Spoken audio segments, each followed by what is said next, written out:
एक बंद कमरा, अंदर एक लाश और बाहर कोई सुराग नहीं। कमरा अंदर से लॉक था, खिड़की बंद, पर्दे गिरे हुए और बिस्तर पर मिली एक लड़की की लाश। ना कोई चीख, ना कोई दरवाजा टूटा, बस जमीन पर टूटा एक मग और उस मग में जहर मिला हुआ चाय। सवाल ये नहीं कि वो मरी कैसे, सवाल ये है क्या सच में उसने खुद को मारा या फिर कातिल इतना शातिर था कि मरने के बाद भी वो खुदकुशी लगे। अगर ये सुसाइड है तो मग जमीन पर कैसे गिरा, और अगर मर्डर है तो कातिल बाहर निकला कैसे जब दरवाजा अंदर से बंद था? क्या ये सदी का सबसे परफेक्ट मर्डर है? पूरी कहानी जानने के लिए वीडियो को आखिर तक जरूर देखें। मेरा नाम सुरेंद्र है और आप देख रहे हैं वर्ल्ड क्राइम स्टोरी। रात के 2 बज चुके थे। शाहपुरा की गली नंबर 17 पूरी तरह शांत थी, लेकिन एक बिल्डिंग की तीसरी मंजिल पर भीड़ थी। पुलिस अंदर घुस चुकी थी, मकान मालकिन एक कोने में कांप रही थी और एक फोरेंसिक अफसर मग को उठाकर सूंघ रहा था। कमरा अंदर से लॉक था, खिड़की बंद थी, पर्दे गिरे हुए थे और बिस्तर पर एक लड़की, बिल्कुल सीधी, शांत, ठंडी। नाम नैना चौहान, उम्र 27 साल, पेशे से साइंस टीचर, भोपाल के ही एक गर्ल्स स्कूल में पढ़ाती थी।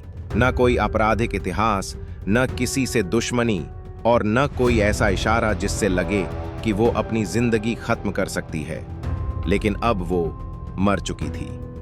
कमरे में कोई संघर्ष नहीं था, न चिल्लाहट के निशान, न उलझे कपड़े, न कोई गिरा फर्नीचर, सिर्फ एक टूटा हुआ मग।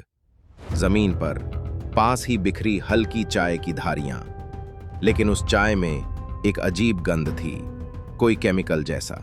फोरेंसिक एक्सपर्ट ने बिना रुके कहा, यह साधारण चाय नहीं है, कुछ मिलाया गया है, कोई धीमा जहर लगता है। इंस्पेक्टर राजवीर उस कमरे को पलकों से नहीं, दिमाग से पढ़ रहा था।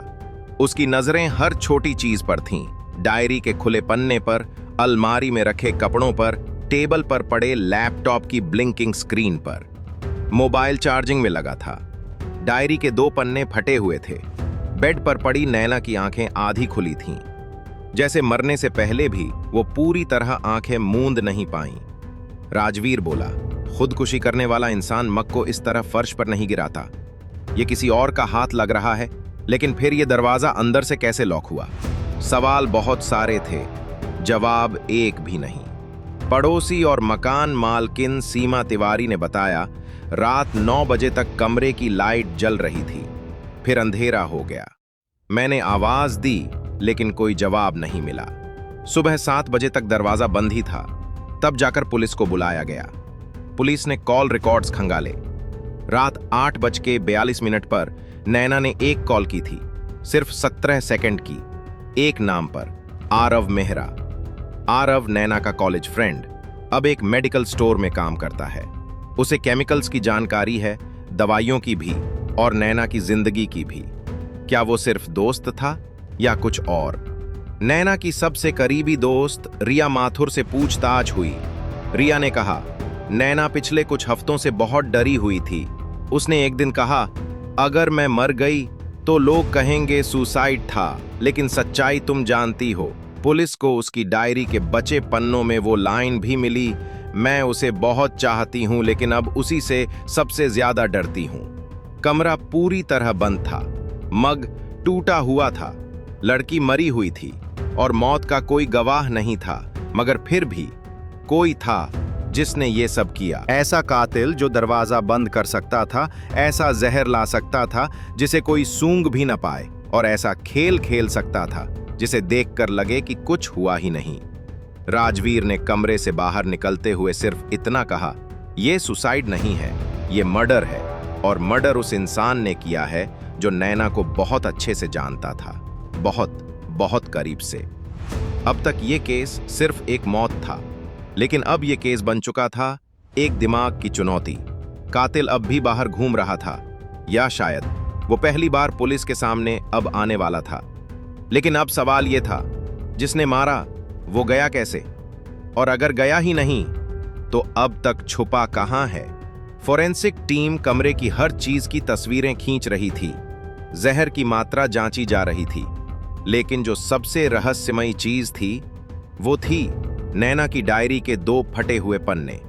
बच गए शब्दों में सिर्फ एक लाइन थी, जिस दिन वो बोलेगा उस दिन मैं मर जाऊंगी। राजवीर उन शब्दों को पढ़ रहा था, लेकिन सोच किसी और दिशा में भाग रही थी। नैना बहुत शांत किस्म की लड़की थी, एक टीचर जो बच्चों को नियम सिखाती थी। वो खुद अपनी जिंदगी को नियमों से चलाती थी।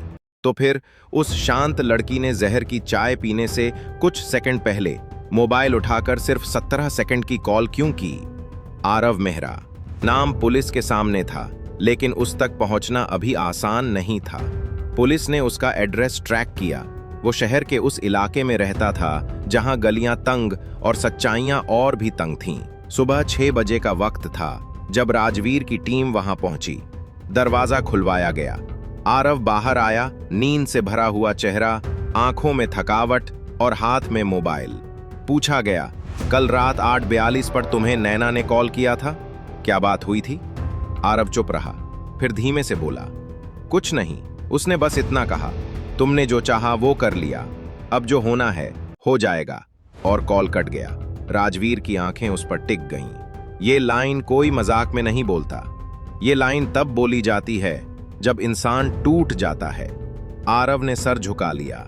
राजवीर ने उसके चेहरे को पढ़ते हुए फिर सवाल पूछा, क्या तुम जानते थे वो डर रही थी, वो किसी से छिप रही थी?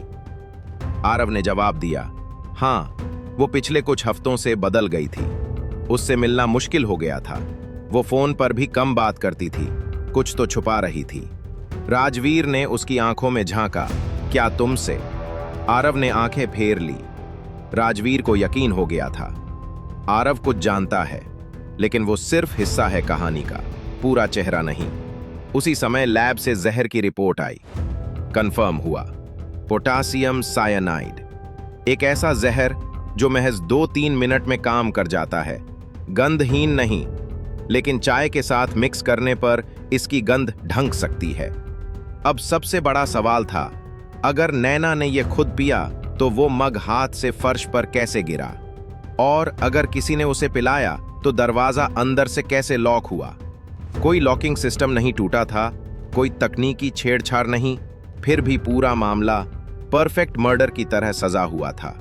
और तभी एक नई चीज सामने आई। राजवीर की टीम ने नैना के लैपटॉप को फॉरेंसिक रिकवरी के लिए भेजा। अंदर एक फोल्डर था, हिडन, पासवर्ड प्रोटेक्टेड।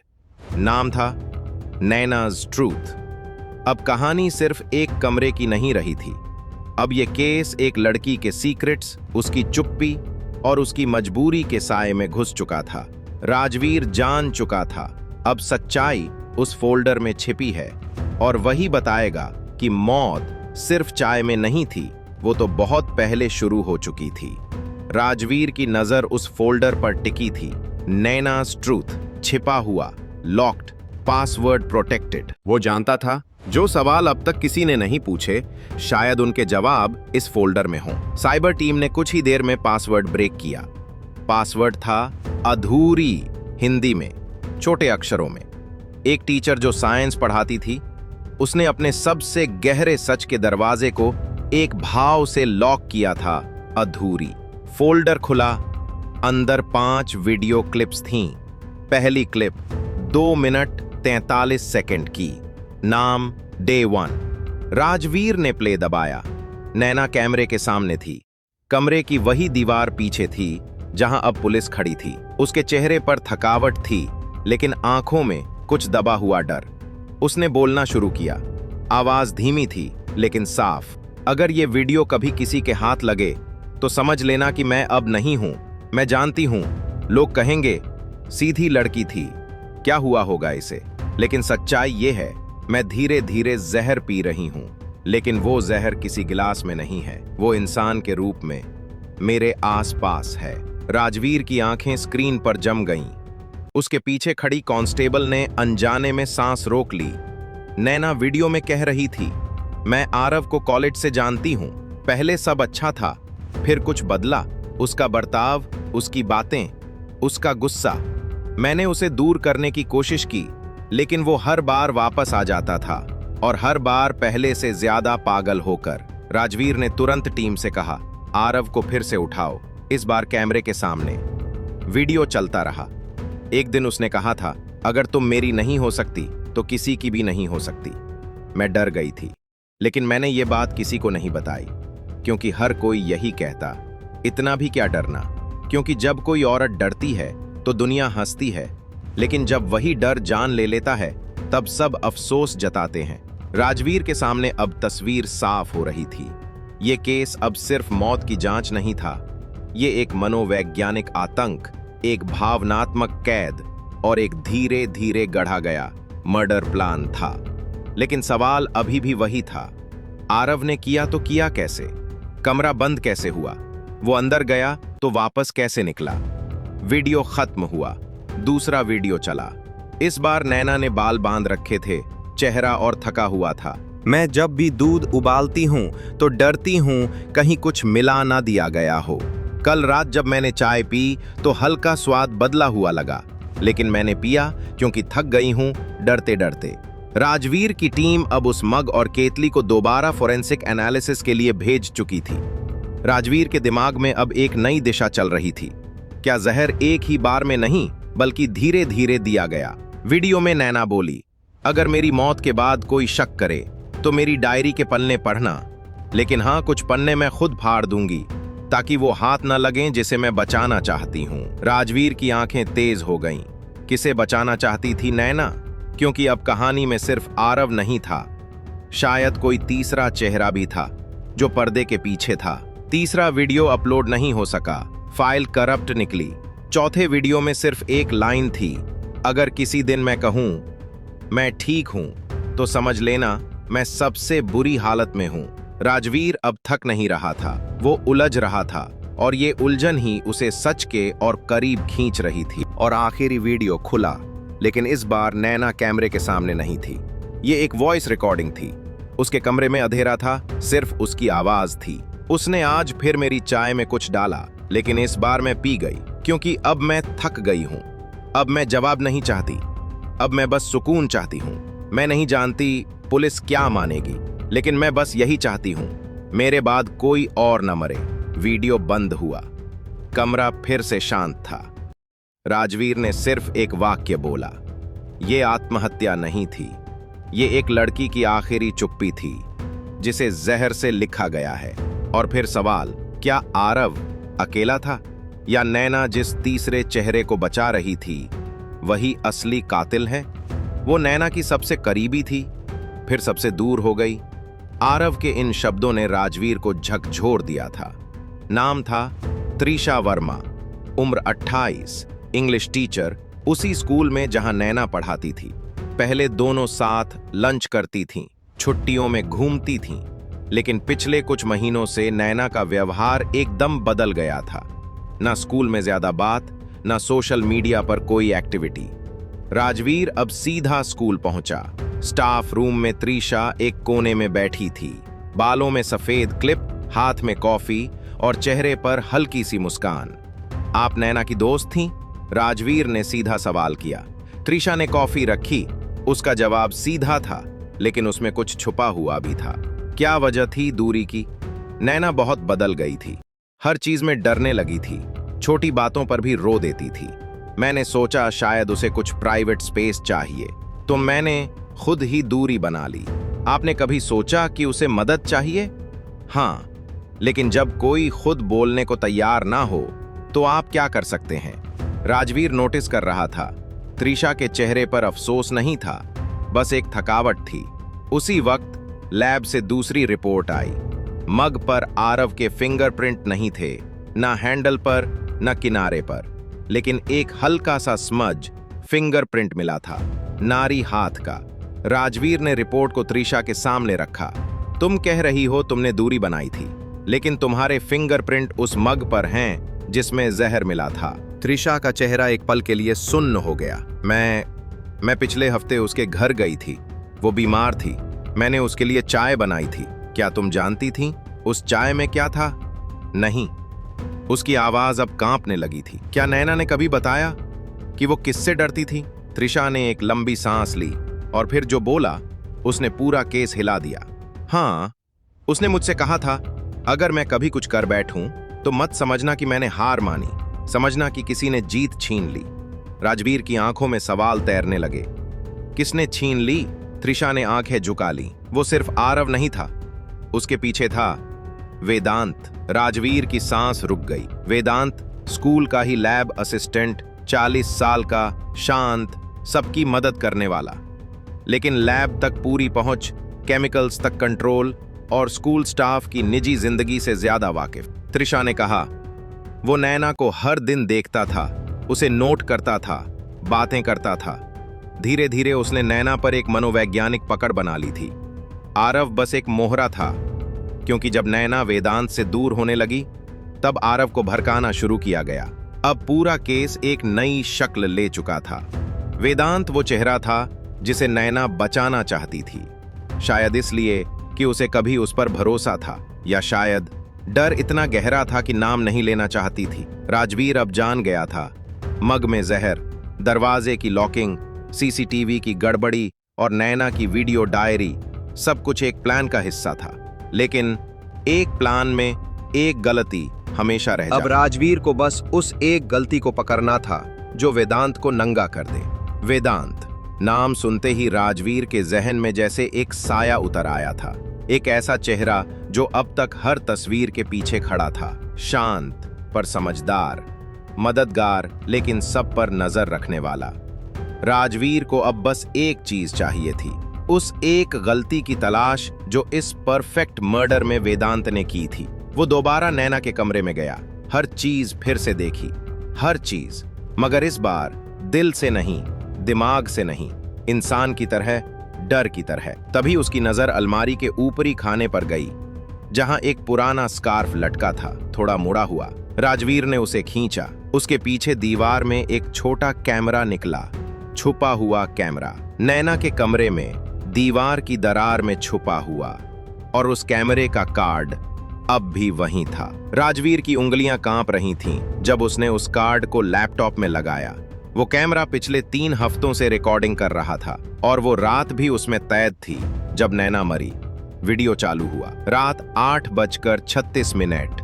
नैना चाय बना रही थी। 8:38। दरवाजा खटका। वो डरते डरते गई और दरवाजा खोला। अंदर आया वेदांत, बिल्कुल आराम से, जैसे रोज आता हो। उसने मुस्कुराकर कहा, थोड़ी देर बैठने दो, बहुत टेंशन है लैब में। नैना चुप रही। फिर उसने पूछा, क्या तुमने आज फिर दूध में कुछ मिलाया? वेदांत हंसा, तुम्हें हर चीज में शक होने लगा है नैना, कभी कभी डर भी एक बीमारी बन जाता है। नैना कुछ नहीं बोली। फिर कैमरे में साफ दिखा। वेदांत ने उसकी चाय ली, मग में देखा और अपनी जेब से एक छोटा सैशे निकाला, सफेद पाउडर जैसा। उसने वो उसमें मिला दिया, फिर मुस्कुराया, आज तुम्हें सच में आराम मिलेगा, तुम बहुत थक गई हो ना। 8:42। नैना ने चाय पी।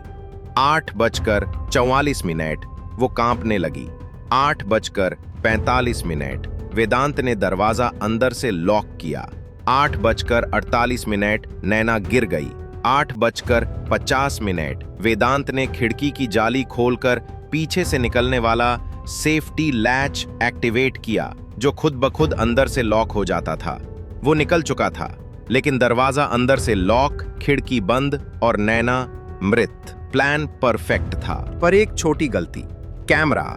राजवीर ने उस फुटेज को पुलिस रिकॉर्ड में जोड़ा। अगले ही दिन वेदांत को अरेस्ट किया गया। कोर्ट में सबूतों के ढेर लग गए, नैना के वीडियो, मग की रिपोर्ट, फिंगरप्रिंट्स और अब ये क्लियर विजुअल फुटेज। वेदांत अब कभी किसी और की चाय में जहर नहीं मिला पाएगा। कहानी खत्म नहीं हुई, क्योंकि उस दिन के बाद राजवीर ने नैना की डायरी को एक स्मारक की तरह रखा। हर नई महिला केस के साथ उस पर एक लाइन जोड़ देता, डर को बर्दाश्त मत करो, सच बोल दो जब तक जिंदा हो। और अब आपसे एक विनती नहीं, एक सवाल है, क्या आपके आसपास कोई नैना है? कोई जो हर दिन जहर पी रहा है, डर का, चुप्पी का, धोखे का? तो उसे ये कहानी सुनाओ। अगर आपको लगता है ऐसी कहानियां सिर्फ फिल्में नहीं, हकीकत भी होती हैं, तो इस वीडियो को शेयर करो, कमेंट में बताओ क्या आप ऐसे किसी शख्स को जानते हो, और चैनल को सब्सक्राइब कर लो, क्योंकि अगली कहानी शायद आपके घर की दीवारों से निकले।